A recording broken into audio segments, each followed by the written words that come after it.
This is Rick. We're here at my shop. We're just kind of going over some of the stuff we're doing and kind of explaining what direction we want the shop to go into. Kind of going over some of the experiments we're doing that'll help us bring our shop into that direction. So this is how long it would, let's make sure we're good here. Hold on, I'm a little off over here. So this is about how long it would be, right there. We're gonna have to make it 24 frets, which is, I think, is something you'll like, yeah. And we're gonna have to figure out a way to, 24 frets would bring it to about here. I think the body's gonna have to be a little bit bigger. We're gonna have to stretch this out more.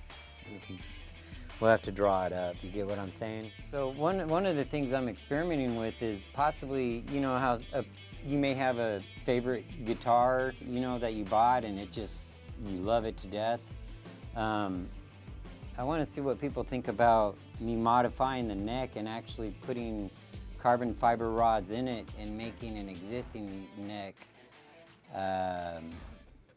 last forever, you know. Once again, being that it's their favorite guitar or whatever. So I was thinking of things like that. And I'm experimenting with that on this one right here. What we're doing is putting the carbon fiber rods in through the back, because that's how I could do it for a low price for people. And then we'll use a filler like this that matches the color of the guitar. And this color here is a pearl yellow and all that. This guitar that it's going on is yellow and green and black. So yeah, it's something we're thinking about doing. This is a 7-string that I'm rebuilding, and I put carbon fiber rods in the neck because it's a 7-string, you know. And that one's going to be coming out pretty soon.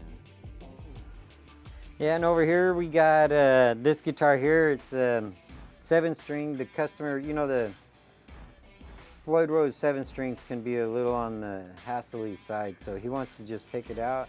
We're gonna fill in the cavity with some wood and put a regular mount bridge on there on this guitar. This guitar belongs to Angel. He plays with Mike Delone. They have their own band. They do some originals. They actually don't get a chance to play here much. They're usually playing out of town. I'm going to start talking to some people about getting them to play here every once in a while. But yeah, they're a good band. Then over here is where we do press the frets in with this, or some of our cutting. This guitar is a fiberglass guitar. It's my first fiberglass one I'm going to do. We're going to actually cut out the cavity and put in a Floyd Rose on this guitar. This guitar is a really neat story. It belongs to a guy named John. His arm, about a third of it is amputated off, and he didn't let that stop him. He still plays the guitar. Paul's? Yeah, this is his own design. That's one cool thing about it. All I really care about is trying to make a guitar with a laminated neck. You can make the wings however you want. And he came up with this design. It's more like a battle axe or something. It's going to be real neat. It's going to have, he bought a high quality top for it. This is what they consider the best quality. I can't remember, 4A or something like that, but it's real figured. It's going to be real pretty. He's going to do it stained green. And Paul Eric, he's with the band Overthrow.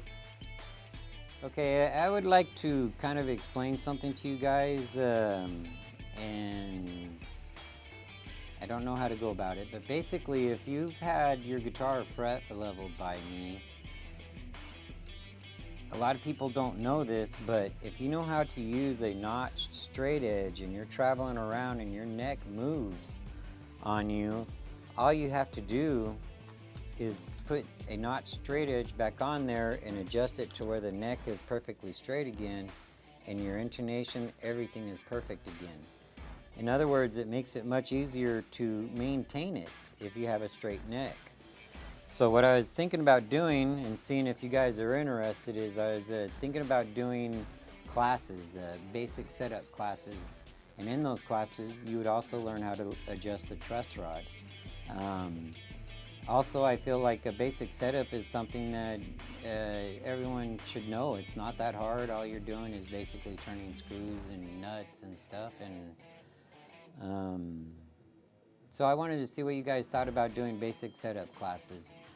I would just charge the same price that I charge for a basic setup, but have about 5 or 6 people, maybe even 10, I don't know, in the class, and then we'll do all the guitars together, so it'd be repetitive.